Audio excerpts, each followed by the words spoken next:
Welkom in die huis van die Here.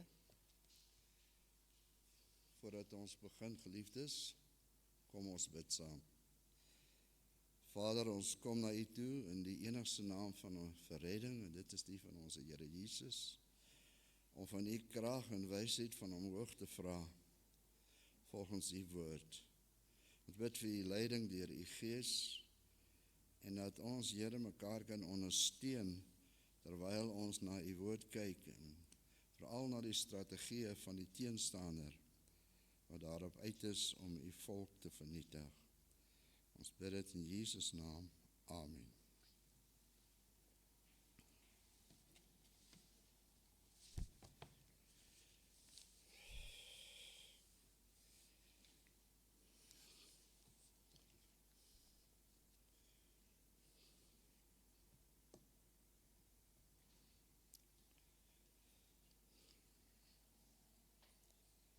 Die opskrif van ons les vanoggend, die lig skyn in die donkerte.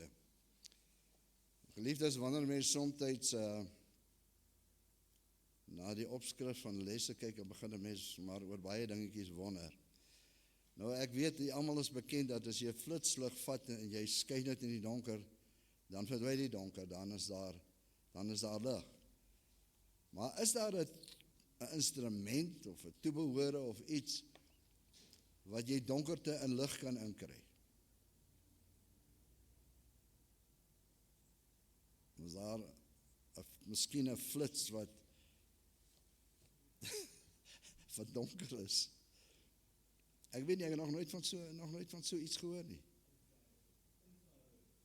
Infrarooi, ja, maar is nog nie regte ding. Ek weet daar swart ligte, maar dit word gebruik in die filmbedryf en opvoerings en sulke goed. Maar dit is net nie moontlik nie. Net so het die duisternis en die lig geen gemeenskap met mekaar nie. Die gees begeer in die vlees en die vlees in die gees, en hulle het niks in gemeen nie. En dis eintlik waaroor ons les gaan vanoggend. Ons geheerteks en Jesus sê vir hulle, nog 'n klein tydjie is die lig by julle. Geliefdes, hierdie verwys na Christus, maar dit verwys ook na u en my lewe. Ons is nie hier vir ewig nie. Vir 'n klein tydjie kan ons lig laat skyn. Daardie lig is Jesus, nê? Wandel solank as julle die lig het, die waarheid het, sodat die duisternis julle nie oorval nie. En wie in die duisternis wandel, weet nie waarheen hy gaan nie. Ons les skets vir ons gebeure in die middeleeue toe die duiwel, die ou draak, daardie ou slang, begeer het om Gods volk uit te wis.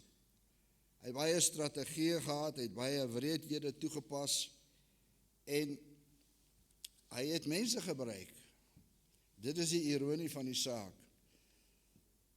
Om te dink dat, kan ek dit uitdruk, kan maar sê kerkmense, ander kerkmense vervolg het, net omdat hulle nie dieselfde geglo het nie.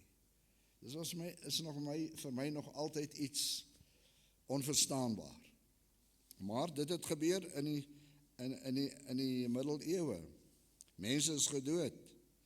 Hulle is vir leeu's gegooi, hulle is op die brandstapel verbrand, omdat hulle nie ingeval het by die huidige tendens daai tyd van die Rooms-Katolieke Kerk nie. Maar ten spyte van hierdie wrede straf, het baie getrou gebly en het die evangelie versprei en het die kerk gegroei. Nou, dit is so, geliefdes, dat die duiwel gesien het dat dit help nie om die volk te vervolg nie. Want die bloed van die martelaars, soos ons wat dink laasweek gesien het, was maar net die saad vir die kerk en het gegroei. Nou, jy weet, 'n boer sê, 'n boer maak 'n plan. Maar ek wil hier vanmôre verseker, geliefdes, die duiwel sê, ek het 'n plan. Ek het hom in plek. En daardie plan pas in by die strategie wat hy deur die eeue toegepas het, en dit is om dwaalleer, tradisie en kompromieë die kerk binne te dra. Eers deur die toevloei van die heidene in die vroeë kerk, En dit sal hy ook doen in die laaste tye onder Gods volk. Kompromieë. Nogtans, selfs gedurende hierdie uiters moeilike tye, was God gedurig saam met sy volk.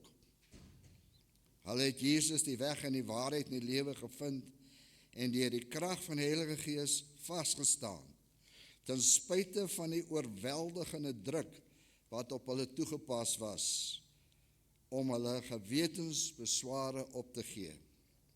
Hulle het getrou aan God se geopenbaarde wil in die skrif gebly en onwrikbaar vir die waarheid van God se woord opgestaan, ten spyte van die druk wat op hulle openlik en subtiel toegepas was en sal word.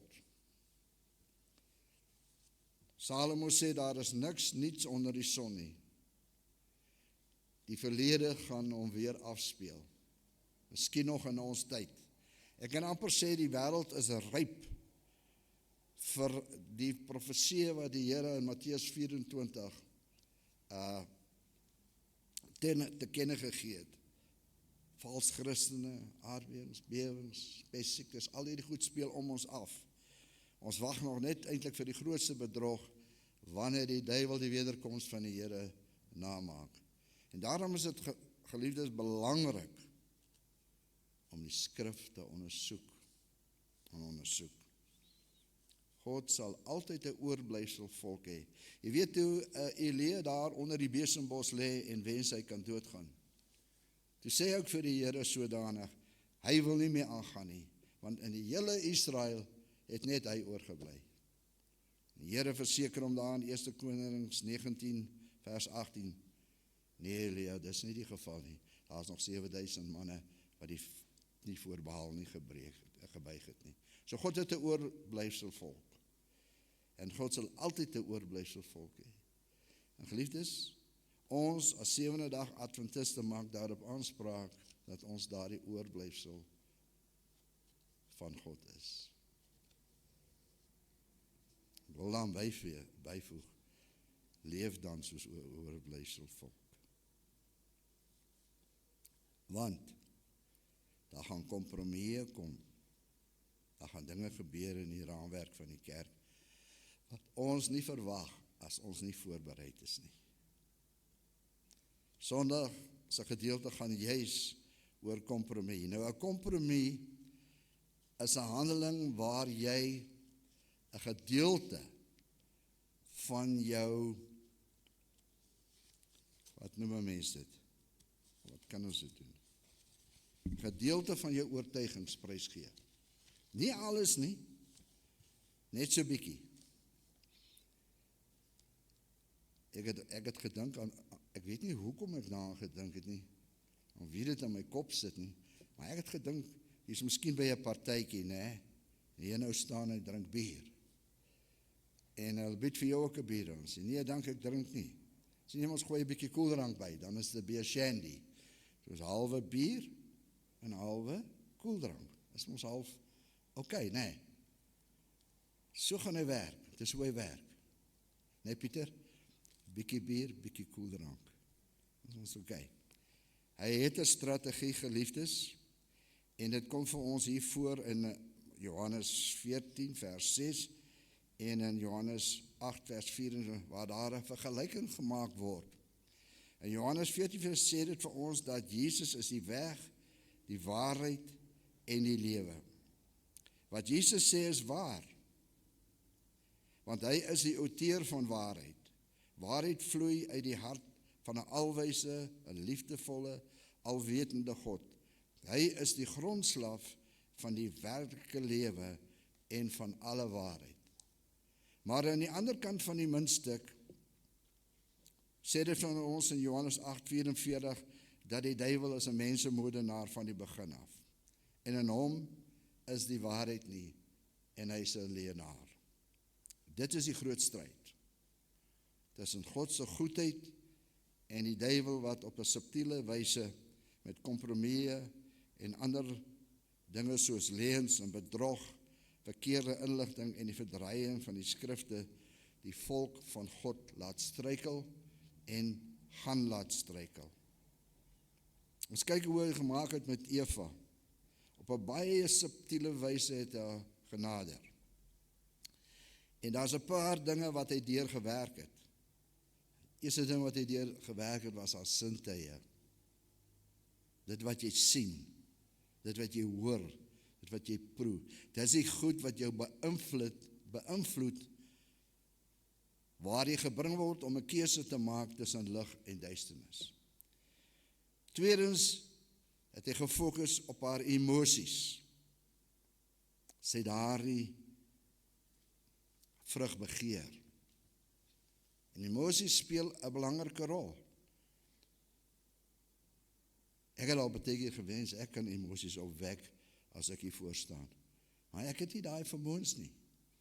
Maar hy werk deur mense, deur predikers, om emosies op te bou en besluite te neem, wat nie altyd riglyne is vir die regte besluit nie. Maar dit klink so lekker, hy werk deur die emosies. Twyfel gewek by haar, tot sy ten eindelik natuurlik nou die vrug geëet het, wat haar man gedeel het. En geliefdes, wanneer jy die wet van die God oortree, en die kant van die duisternis kies, dan beïnvloed jy ook ander, en jy begin hulle blameer.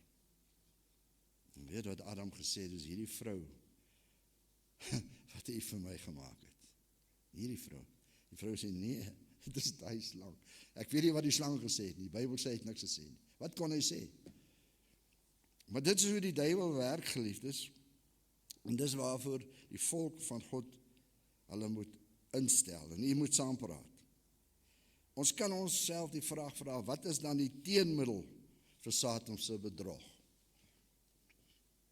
Wat is die teenmiddel vir Satan se bedrog? Ja, ek wil net op jou vorige vraag geantwoord, wat het die duiwel gesê? Ek weet wat het hy gesê. Hy het gesê, maar Eva het 'n keuse gehad. Ja, Sy kon gesê het nee. sy kon gesê het nee. Ek wou net daarop gereageer het. Ja, het is so. God het ons 'n vrye keuse gegee, sy het gekies, ons kan kies. Maar dit is belangrik, geliefdes, dat ons moet kan onderskei tussen lig en duisternis. Hierdie goed is baie na verwant aan mekaar. Partykeer kan jy nie onderskei nie. Ek kan amper vir u vra, het u al 'n bietjie iemand hiervoor gehoor wat 'n bietjie afdwaal van die waarheid? Jy moet nie alles glo wat ek sê nie.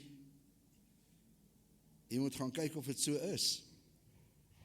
Soos daardie gemeente van Berea.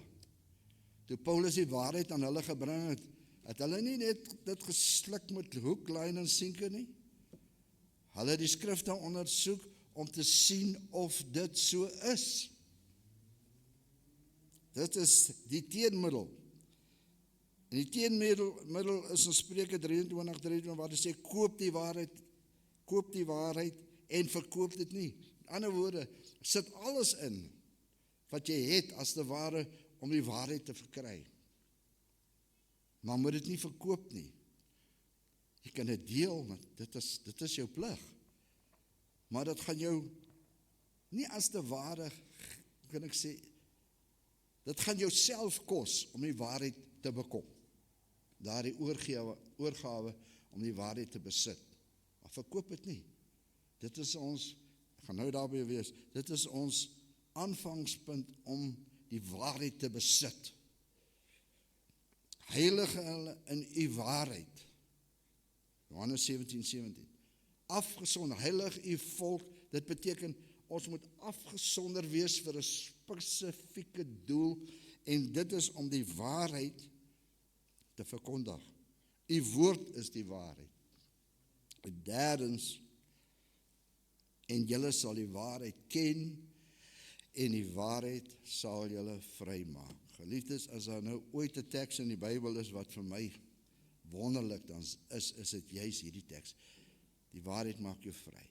Jy kom in geselskappe, jy hoor dinge, jy sien dinge, miskien oor die toestand van die dode, of die wederkoms, maar jy weet wat sê die woord van die Here. Jy het als ingeploeg om die waarheid te koop en te besit, jou eie te maak. En dit is vir my lekker. Ek het nou nog vir u gevra of u al 'n bietjie dwalings gehoor het van die voor en so aan. 'n broeder kom by my.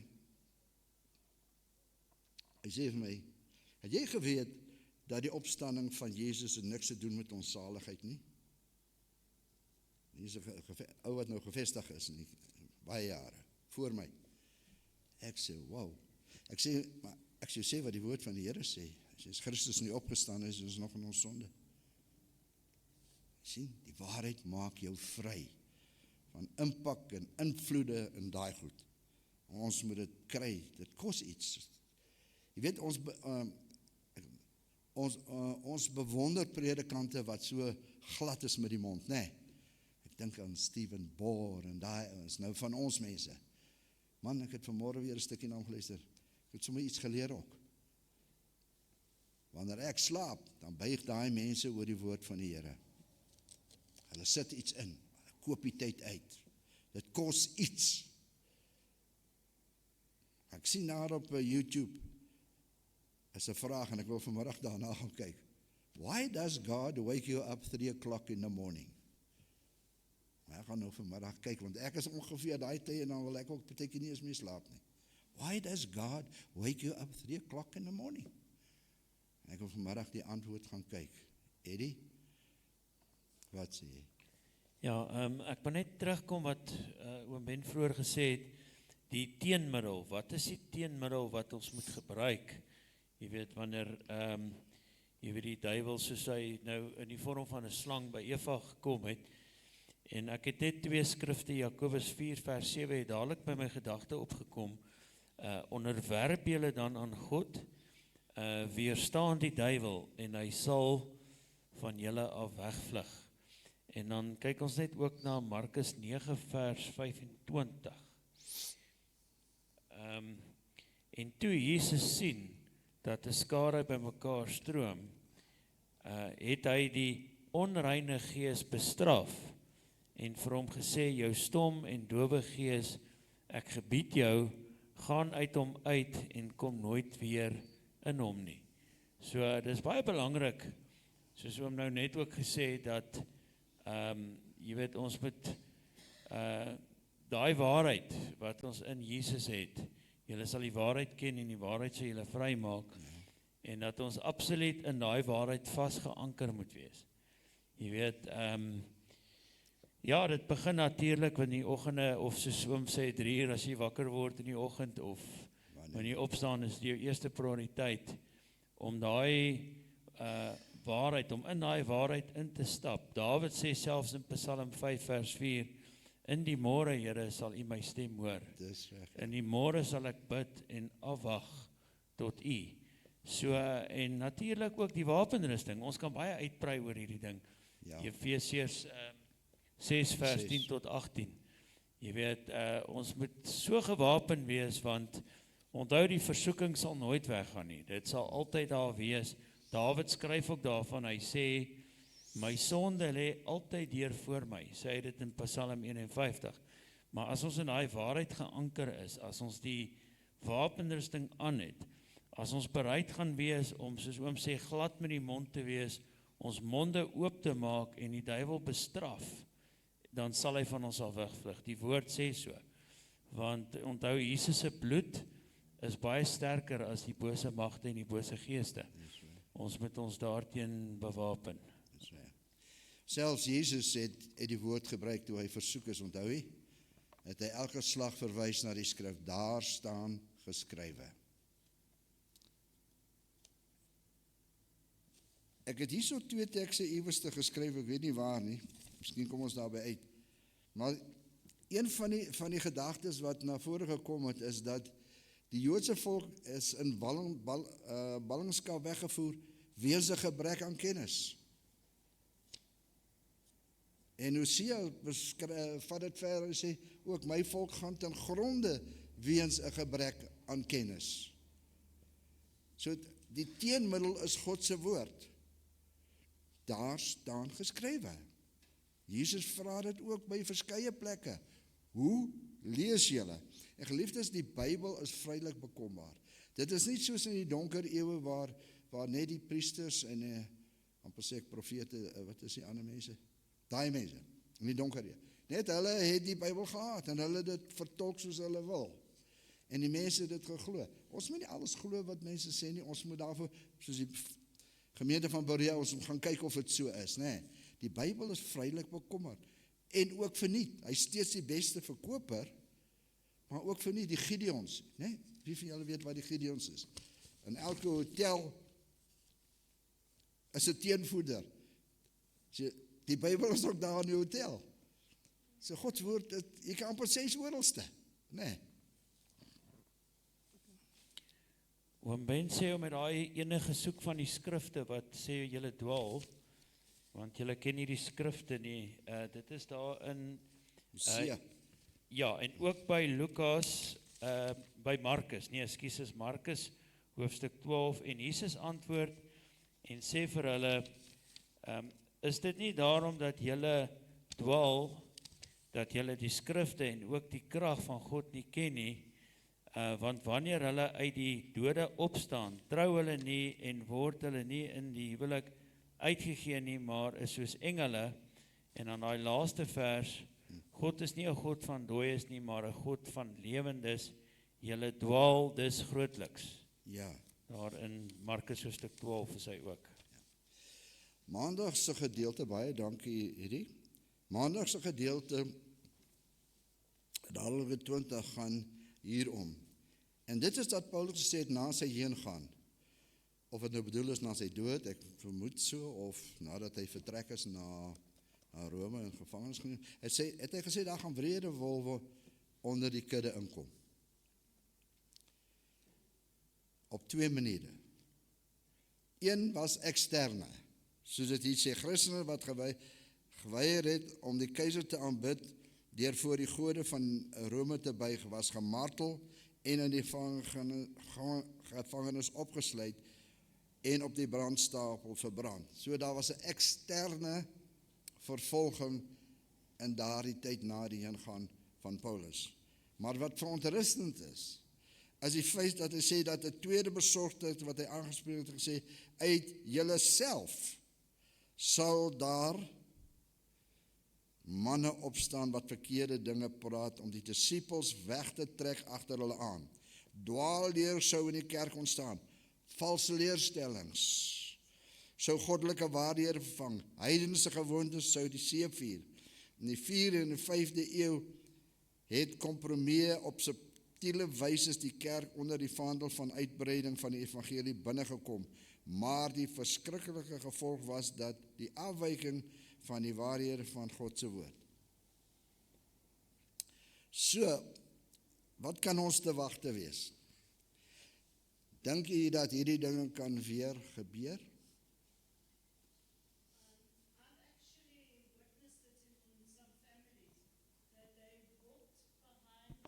They walked behind somebody who was supposed to be a Christian, and he was preaching to this whole people on YouTube, on social media, and he said that Jesus is coming. He's got the date and everything, and the time and the date. Yeah. And some people went and believed it. Yeah. Some people went and actually believed it. I know, and I know this for a fact. I know that certain people got really disappointed with it. Yes. But some of them have even asked for money in that certain things like that. Yeah. I mean, it can break people. That's why we should know the truth. You isn't should it? know your Bible in Know that your sense. Bible. And I don't believe in anything like that at all. That's The thing right. is that you believe what's in your Bible. That's right. It's rather best to read your Bible. And That's to the right understand. attitude. Yes. Hierdie tipe van dinge gebeur nie net sommer net, dit gebeur op 'n baie subtiele wyse. En as dit 'n vasdra plek gekry het in 'n kerk, dan is dit 'n openlike, amper mens kan sê rebellie. En ons weet dat in die afgelope tyd, ek het nie veel kennis oor hierdie goed nie, maar daar was dinge soos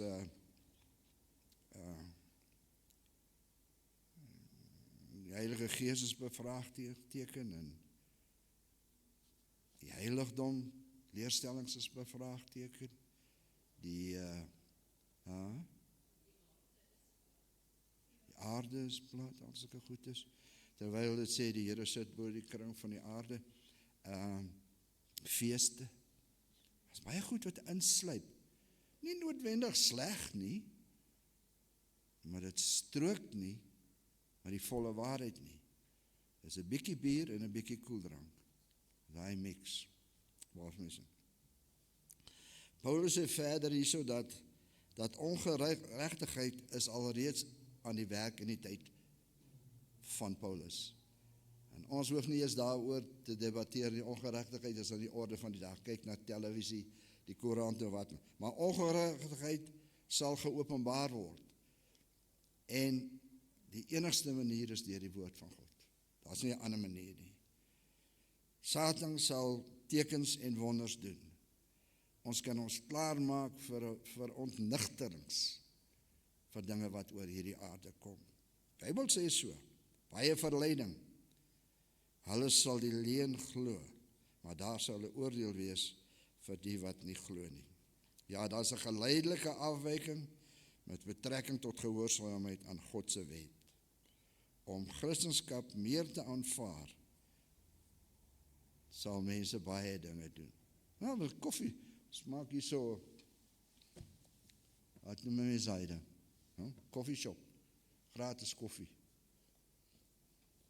Dit het ek ook al gesien, Pieter. Ons is baie plekkies, ons gratis koffie, paartebroodjies en so aan. In die evangelium, ons weet nie, wat is die gevolg nie, nee. So, bereken die koste, sê die woord van die Here. Bereken die koste.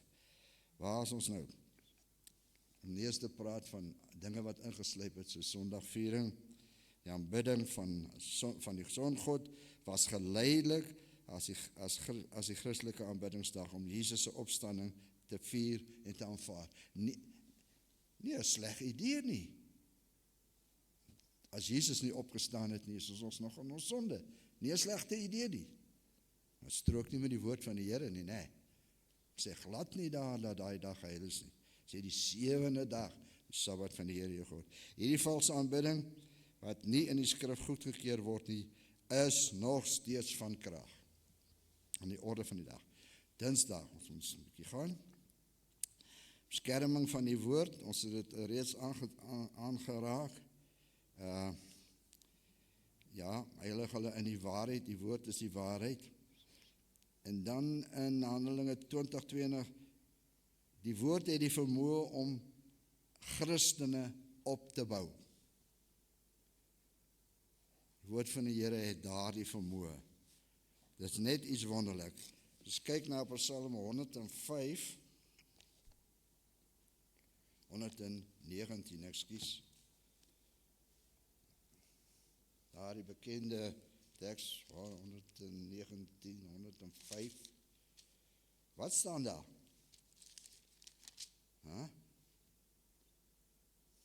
Gaan nie vir jy sê nie. Kom nou. Sê jy, Pieter? Die woord is 'n lamp vir my voet en 'n lig op my pad. Dit is ons beskerming. Lig op ons pad, lamp vir ons voet. 116. Ondersteun my volgens u belofte dat ek kan lewe. Maak my nie beskaam vanweë u doop nie. Ek is by verkeerde plek. 130 van Psalm 119. Die opening van u woorde gee lig. Dit maak eenvoudigers verstandig. Maak my voetstappe vas in u woord en laat my geen ongeregtigheid oor my heers nie. 160.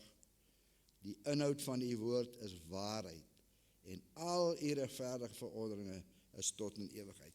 Geliefdes, baie dinge sal verander. Maar die Here sê wat oor my mond gekom het, sal ek nooit verander nie. En spesifiek met verwysing na die wet sê die Here, nie 'n jota of 'n titeltjie sal verander word nie. Dis vir ewig en altyd. Soos die Engels mense sê, it's written in stone. Ja, as dit op papier was, dan kon hulle dit verbrand het, maar dit is nie so nie. Die Bybel is die onfeilbare woord van God se wil. Dit verduidelik aan ons die hemelse plan vir die menseredding. Omdat die hele skrif deur God ingegee is dit nuttig tot lering, die eenvoudige is baat daarby, tot weerlegging, vreemde, soos jy gesê het, vreemde sieninge oor die wind sê, daar staan geskrywe, tot 'n regwysing, jy mag nie steel nie, jy mag nie ander man se vrou begeer nie, jy mag nie lieg nie, al daai goed is, tot regwysing, tot onderwysing en geregtigheid. Christus is ons geregtigheid, né? Dit wil sê die hele skrif is deur God geïnspireer. Nie net sommige dele daarvan nie, of sommige gedeeltes meer en ander minder. Die hele Bybel moet in die woord van God aanvaar word. Andersins word dit deur vir misleiding wyd oopgemaak. Daarom moet ons waak teen enige en alle pogings om die autoriteit en inspirasie van die Bybel te betwyfel. Dit is ook aan die orde van die dag. Deesdae hoor ek ook maar baie goeters, ek weet nie eens of dit baie keer waar is nie, maar dinge wat geleer word in universiteite, wat noem mense proponente, is dit die regte woord? Jong predikante en so aan. En vreemde stellings. Jy weet, dinge wat gevestig is, word betwyfel. Selfs Jesus. Hy was net 'n goeie mens geweest. Hy is die seun van God. Sê die woord van die Here vir my. Selfs teen subtiele pogings om diegene wat voorgee dat hulle die Bybelwaarhede baie liefhet en oppas daarvoor. Dit is tragies dat veral deur die inbreuk van die morele denke te maak so baie teoloë en Christene op die menslike aspek van die skrif fokus. Dat die Bybel die woord van die mens is in plaas van die woord van God. Die Bybel redeneer hulle is die skrifte van konings en herders en vissermanne, priesters, digters en ander wat hulle opvattings en begrippe van God, van die skepping en van die wesenlike en na die beste van hulle vermoë in hulle tyd en plek beskryf het. Is dit waar? En hierdie stelling waar is, moet ons wat vandag in die 21ste eeu lewe werklik omgee oor hoe hierdie twyfelaars gedink het, of nog steeds dink, en wat nog van hoe hulle oor die grondslag van ons hoop op die ewigheid dink, of gedink het? Nee, ons moenie. Ons moet aangaan. Woensdag, geliefdes, het jy al hierdie woorde gehoor? Ek sien dit so, ek verstaan dit so. My pa en my oupa, hulle het so geglo, ons glo ook so. Geliefdes, die waarheid is nie 'n saak van menslike opinie nie. Dit is 'n saak van goddelike openbaring. Sonder die leiding van die Heilige Gees sal ons nooit die skrifte verstaan nie. Daar is 'n weg wat reg lyk, maar die einde daarvan is weë van die dood. In die tye van Israel het dinge skeef geloop, want die woord van die Here sê daar in Rigters dat elkeen het gedoen wat reg was in sy oë. Hulle het nie die profete geraadpleeg nie die woord van God geraadpleeg nie, en kort voor lank was hulle in ballingskap, omdat hulle gedoen het wat hulle dink wat reg was in hulle eie oë. Maar dit was 'n verkeerde. Terwyl die Bybel sê ons het almal gedwaal soos skape, elkeen het sy eie pad geloop. Ja, daar's 'n pad wat reg lyk vir die mens, maar die weë daarvan is die einde van die dood. Elke jaar het ek Kaap toe gegaan, en 1 jaar kom ek terug, nou van die Kaap af is die N1 Noord, en is ver daar na Elandsbaai toe, daar op die Weskus, en het begin so donker raak, en is nader aan donker, jy weet, en ek begin ook, daai witstreep raak so met 2 witstreep, ek sê nee, ek trek so, jy weet mos die brille, né, oorbril, ek trek so in, En ek sê vir my vrou, hoorie so, jy moet nou nie slaap nie. Dat ek net so vir 10 minute of 'n halfuur slaap. En ek raak daar in die slaap en maak my wakker, staar die kar en ek ry. Ek sê vir jy weet, ek is nou nie 'n Kaapenaar nie, maar julle mense wat die Kaap is teen mekaar. Sy sê my, wat bedoel jy? Ek sê, kykie, ons is op pad Transvaal toe, maar hier langs die pad staan Kaapstad. Hier staan Woester, Kaapstad, Parel. Ek sê, maar die borde is mos heeltemal verkeerd. Geliefdes, ek het so onder daai brug ingetrek, kar gestart, en teruggery.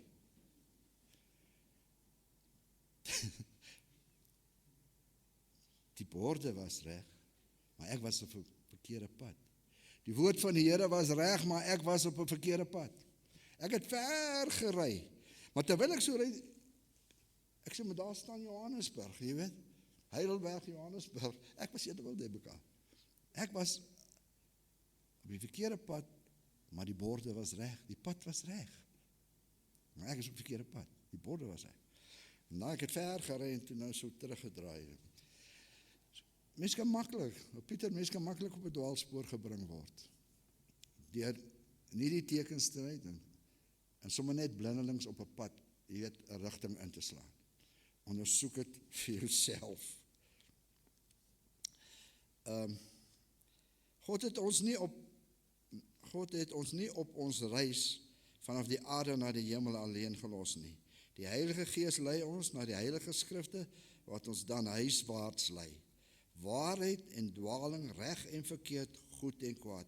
Dit kan net in die lig van Gods woord reg verstaan word.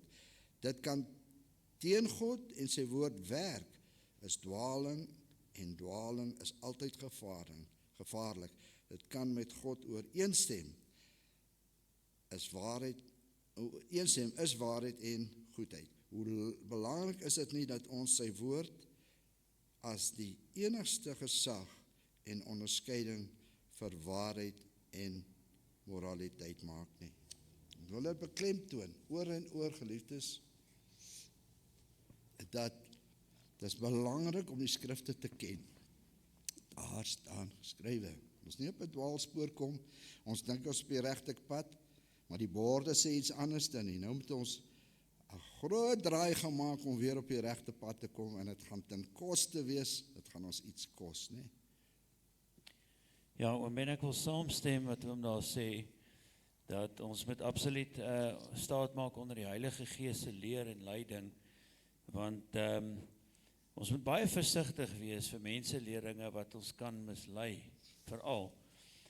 Ons kry dit hier in 1 Johannes 2:27, en die salwing wat julle van hom ontvang het, bly in julle, en julle het nie nodig dat iemand julle leer nie, maar soos dieselfde salwing julle aangaande alles leer, is dit ook waar en geen leuen nie. En soos die julle geleer het, so moet julle in hom bly.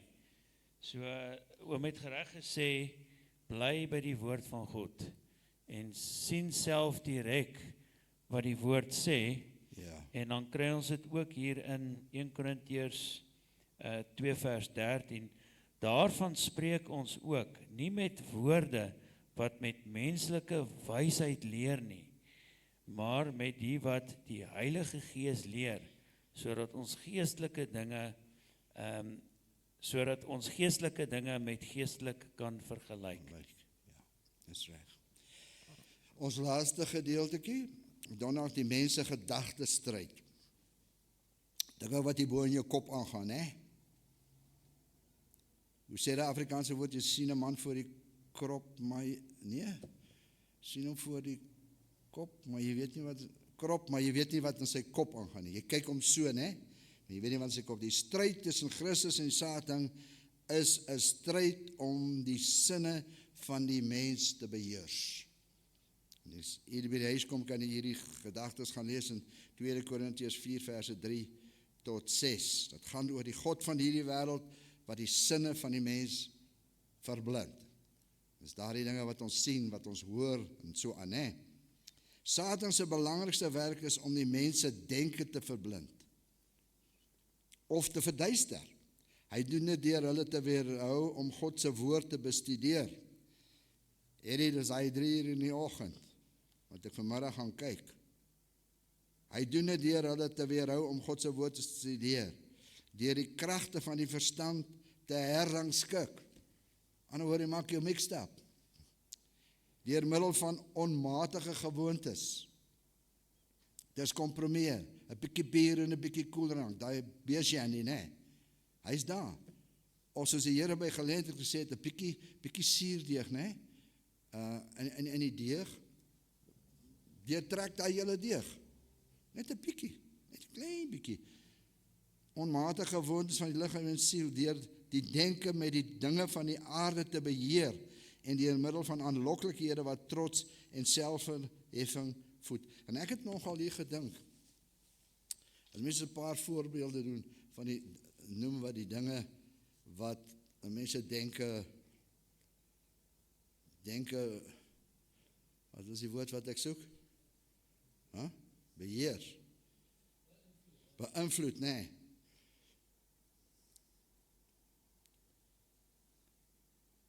Kan ek maar hierdie lees? En hierdie was my baie oulik. En dit het ook vir my laat dink. Want ek is ook skuldig.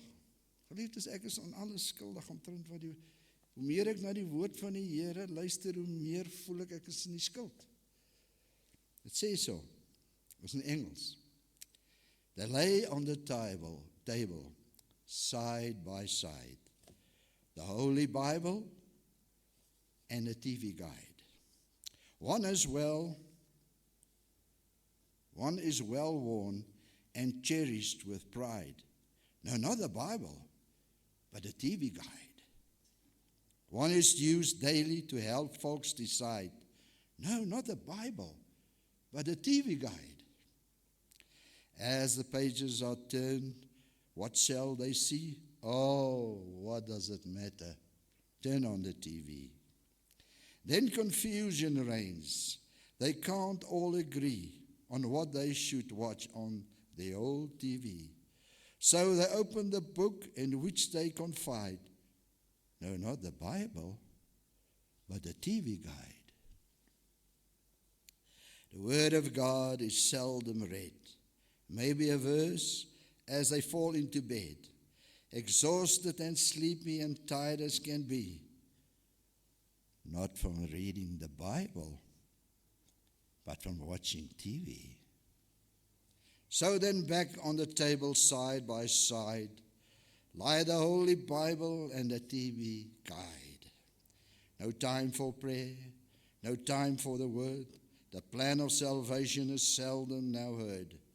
But forgiveness of sin so fully and free is found in the Bible, not on the TV.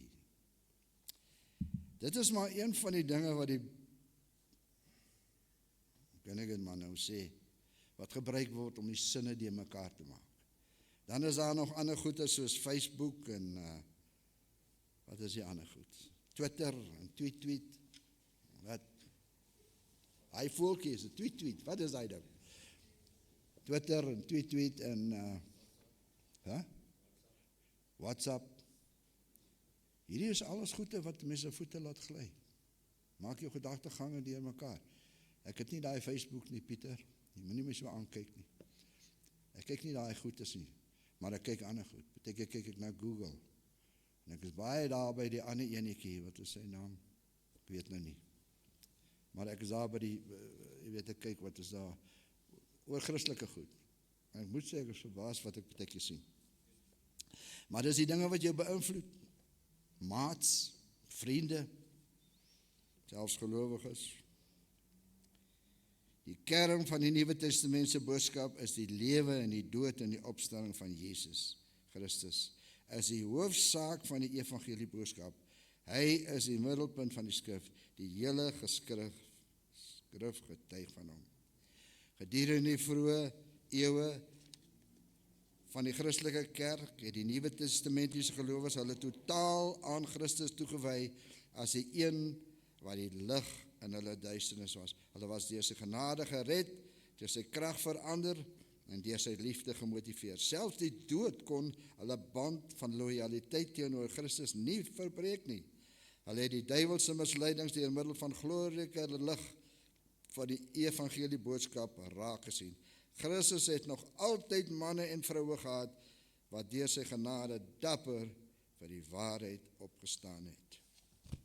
En so sal dit ook wees aan die einde van tyd. Kom ons bid saam. Vader, ons kom na U toe in die naam van Jesus, om van U krag te bid, om ons oë te open vir die dinge wat oor ons pad kom, wat strydig is met die goddelike wil. Dat ons veral, Here, versigtig sal wees vir kompromieë, vreemde stellings wat gemaak word, maar dat ons altyd sal aandring op, daar staan geskrywe. Mag ons genade vind in U oë, Here, om die tyd uit te koop, want die dae is boos. En dat ons by elke geleentheid waar ons miskien ledig is, ons na U woord sal wend, om daar krag te put vir die dae wat U aan ons verleen. Ons bid dit in Jesus naam. Amen.